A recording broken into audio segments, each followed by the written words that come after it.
bikin hidup lebih baik. Luar biasa saudara, hidup di dalam janji-janji Tuhan itu membuat hidup kita penuh dengan sukacita. Karena janji Tuhan tidak pernah berubah. Janji manusia bisa berubah kapan saja. Ya kan? Yang namanya manusia masih tinggal di dunia yang fana, bisa pelin-pelan. Hari ini bilang A, besok bilang B. Tapi janji Tuhan tidak pernah berubah. Maka berbahagialah orang yang memegang janji Tuhan. Saya menyalami untuk semua saudara yang ikut live streaming atau ikut siaran radio yang juga menyiarkan program kita pagi hari ini. Nah saudara-saudara, saya mau melanjutkan surat Rasul Petrus untuk jemaat yang tersebar di 4 provinsi yang sudah menerima identitas diri. Kita adalah umat kepunyaan Allah, bangsa yang kudus, imamat rajani. Identitas itu perlu, saudara-saudara. Karena identitas itu memberikan akses kepada Anda. Ya kan?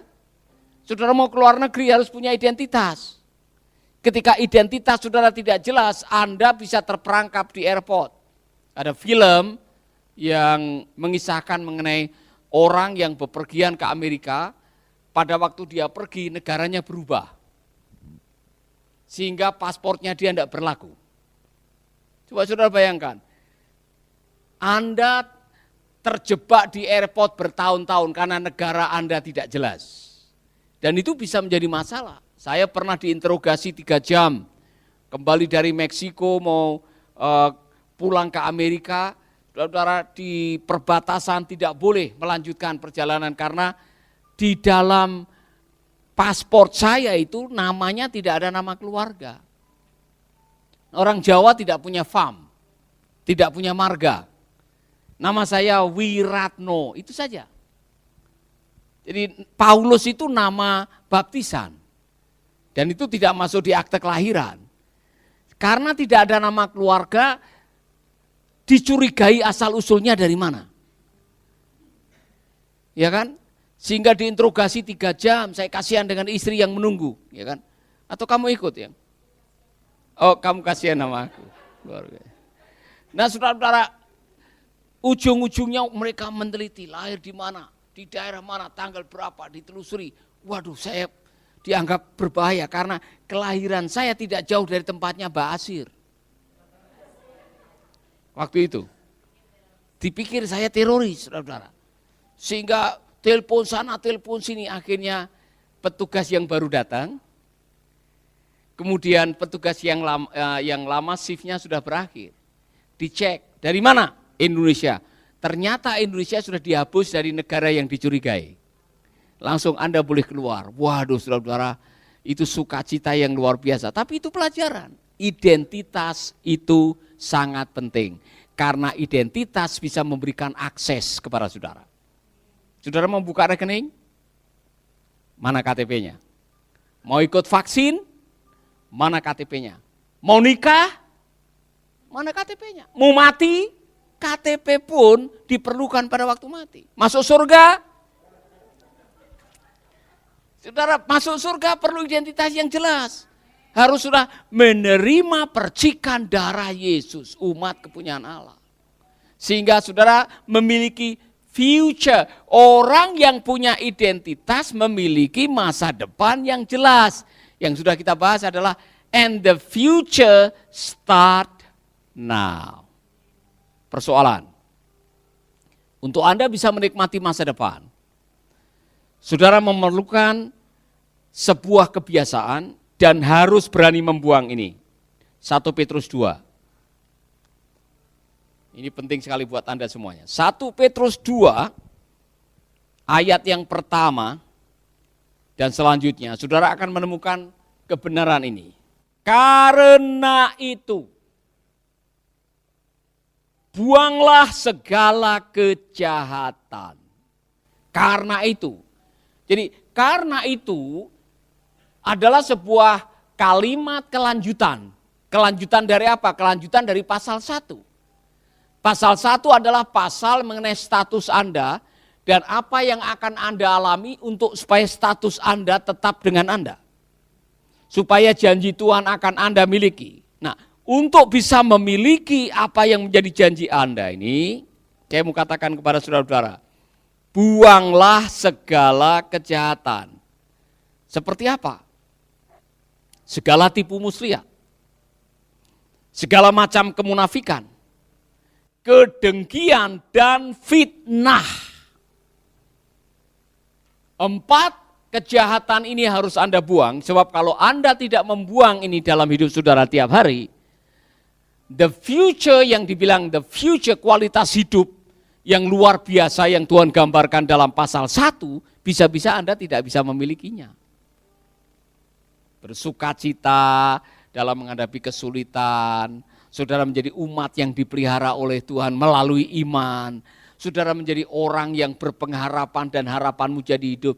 Itu semua bisa hilang karena Anda membiarkan tipu muslihat. Maka jangan hidup dengan kebiasaan tipu menipu. Amin. Ingatkan teman saudara, jangan biasa tipu menipu. Katakan. Saudara-saudara, menipu itu melibatkan kebohongan. Orang yang menipu biasanya fasih berbohong. Jadi kalau saudara suka main tipu, saudara dengan lancar membohongi orang. Saudara pernah mengikuti YouTube para penipu yang dikerjain oleh orang yang mau ditipu? Waduh, saya pernah, saudara-saudara. Oh, Bapak mendapatkan hadiah dari Telkomsel Point 175 juta, ya kan? Nah, dari situ aja saya sudah mendengarkan. Itu Pak, kalau saudara mengikuti pembicaraan mereka, para penipu itu fasih sekali, mungkin sudah dilatih, ya kan? Tapi sebelum itu, Bapak harus mengikuti beberapa persyaratan. Nomor 1, Bapak harus jelas, Bapak tinggal di mana, ini nomor teleponnya berapa.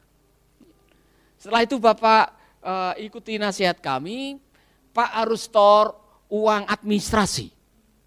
Ya kan?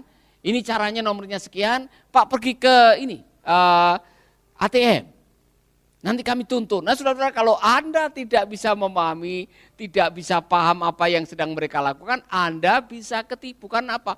Penipu itu tidak merasa bersalah. Karena dia sudah terbiasa menipu. Bahkan tukang tipu kadang-kadang merasa dirinya tidak menipu. Nah, kalau saudara sudah terbiasa menipu dan merasa tidak menipu, waduh saudara sedang membahayakan masa depan Anda. Di mana akhir hidup tukang tipu? Di penjara. Iya kan? Kalau toh mungkin saudara tidak ditangkap, karena waktu saya lapor kepada polisi, wah susah Pak ini ditangkap orangnya. Minimal Anda akan hidup dengan rasa bersalah. Kalau Anda sudah terbiasa, mungkin hati nuraninya sudah tidak main, di ujung kehidupan Anda akan berurusan dengan Tuhan yang maha benar. Karena penipuan adalah pelanggaran terhadap kebenaran. Tukang tipu, jangan lenggang kangkung seolah-olah Anda tidak bisa ditangkap. Penipu ulung pun suatu saat akan berurusan dengan Tuhan. Kenapa? Karena penipuan bukan attitude, sikap kerajaan Allah. Jadi dengar baik-baik ya. Jadilah orang yang jujur, katakan kepada teman Anda. Tidak usah tipu menipu, ya kan? Amin. Saya kasihan dengan ada orang Amerika yang menikah dengan orang Timur Tengah. Dia ketipu, saudara-saudara. Karena apa? Dia sengaja orang ini pakai pakaian dari atas sampai bawah, ketutup semua. Dari ujung kaki sampai ujung rambut. Ya, untuk mengelabui calon pasangannya ini. Tapi karena orang Amerika yang mau menikah ini sudah kebelet, saudara-saudara. Dia tidak peduli, walaupun belum lihat wajahnya. Akhirnya hari pernikahan tiba, malam pertama kaget, ternyata sama-sama laki-laki. Nah, saudara-saudara, hati-hati ketemu dengan orang, minta roh, hikmat supaya Anda bisa membedakan ini tukang tipu atau ini benar. Saudara, dalam hidup ini kemanapun saudara pergi tiap hari, saudara bisa mendapatkan SMS tipuan. Ya kan? Oh, ada yang mengatakan kalau Anda mau bekerja sama dengan perusahaan kami, tinggal Anda memviralkan video kami, Anda akan kami kasih bayaran. Sudah saya tanyakan, menurut kamu benar atau tidak? Oh, ini hoax, ini penipuan. Hati-hati, sekarang banyak penipuan. Yang single-single ini, hati-hati ya. Kalau sudah mulai pasang-pasang iklan di Facebook, aku single, umur sekian, ya. Tidak usah pasang-pasang iklan di Facebook. Tuhan sudah punya jodoh buat saudara. Nanti kalau saudara ketipu, baru saudara kena getahnya. Ya kan? Amin.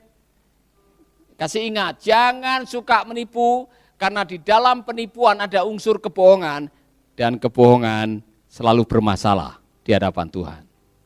Jujur sah, ya kan? Jujur saja. Yang kedua, sikap yang harus dibuang. Segala macam, apa di situ? Kemunafikan. Kalau saudara bingung menafsirkan apa itu kemunafikan, pura-pura. Segala macam kepura-puraan harus Anda tinggalkan. Kenapa kemunafikan tidak boleh di dalam kehidupan kita? Karena orang pura-pura tidak akan bahagia. Saudara bilang, bahkan waktu saudara pura-pura bahagia, sebetulnya Anda tidak bahagia. Ya kan? Pura-pura mesra, sebetulnya dia tidak mesra. Ya, ada orang yang di Facebooknya tampil pura-pura mesra, padahal baru berkelahi kemarin. Ya kan? Ya, pura-pura kaya atau pura-pura miskin, pura-pura rohani, atau pura-pura saudara menjadi orang hebat padahal saudara tidak orang hebat. Yang namanya pura-pura itu jadi beban. Anda pakai topeng dan itu bukan aslinya saudara. Akhirnya saudara dituntut untuk jaga image. Coba sekarang saudara mencoba tampil seperti orang kaya gara-gara mau melamar anaknya Pak Lurah. Pura-pura kaya. Apa yang akan Anda sudah usahakan supaya selalu tampil kaya? Pinjam mobil, gitu kan? Pinjam sepatu, ya, pinjam jam tangan, pinjam baju. Apa yang terjadi waktu Anda tidak berada di depan rumahnya Pak Lurah? Ada rasa takut. Takut apa? Kalau ketahuan aslinya. Ya kan? Misalkan saudara lagi nyangkul. Ya kan? Saudara takut jangan-jangan keluarganya Pak Lurah lewat dan tahu kalau saya sebetulnya petani. Ya kan? Atau saudara akan takut sekali kalau yang punya mobil itu lewat depan rumahnya Pak Lurah dan ketahuan itu bukan mobilnya yang saudara miliki. Itu ternyata mobil yang saudara pinjam. Sehingga hidup saudara mikir, waduh jangan-jangan nanti sepatu itu dipakai oleh yang memiliki atau baju dipakai oleh orang yang memilikinya. Kemudian mereka ketemu dengan anak Pak Lurah, ketahuan itu baju pinjaman. Saudara tidak akan pernah menikmati hidup ini. Maka berbahagialah Anda yang jemu dan bosan serta membenci kepura-puraan. Karena hidup baru bisa dibilang hidup waktu Anda benar-benar mengakui siapa diri Anda dan tidak pura-pura. Amin. Tengok teman saudara dan bilang jadilah seperti dirimu sendiri.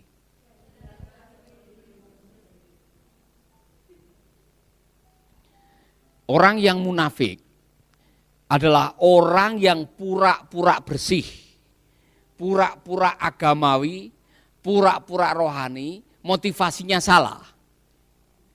Ya kan? Masih ingat apa yang diucapkan oleh Tuhan Yesus, saudara-saudara? Kalau berdoa tidak salah di perempatan. Harus di perempatan supaya dilihat oleh orang, ya kan? Saudara-saudara, saudara di perempatan kemudian, Bapa kami di dalam surga, ngapain? Bahkan Anda dikecam oleh Tuhan Yesus karena apa? Anda melakukan sesuatu supaya dipuji orang. Dan ketika Anda dipuji orang, Anda kehilangan pujian dari Tuhan. Anda kehilangan berkat yang seharusnya menjadi milik Anda karena sudah dapat pujian dari orang, Anda kehilangan pujian. Jadi jangan suka munafik. Apa di plesetan jadi munafik? Muka nabi, pikiran kotor. Ya kan? Apa Pak Rudi? Muka nabi, pikiran kotor, bukan pikiran.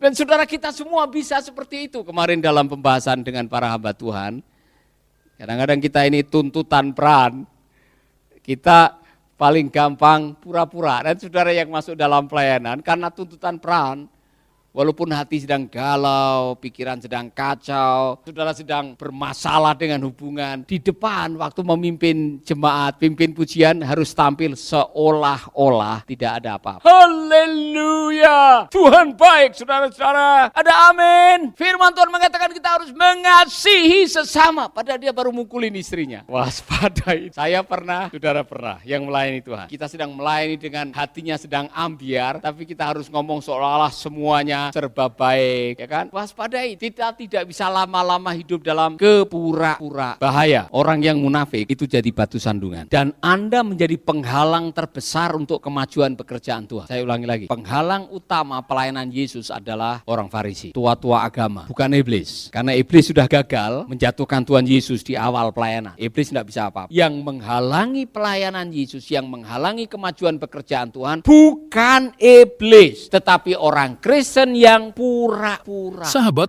Anda baru saja mendengarkan program Making Life Better. Hubungi kami di 0811 3901 144 atau 0811 3901 140. Mari dukung pelayanan Making Life Better melalui rekening BCA 66 900 30525. Sekali lagi, 66 900 30525. Atas nama Paulus Wiratno. Terima kasih, Tuhan Yesus memberkati. Making life better, bikin hidup lebih baik.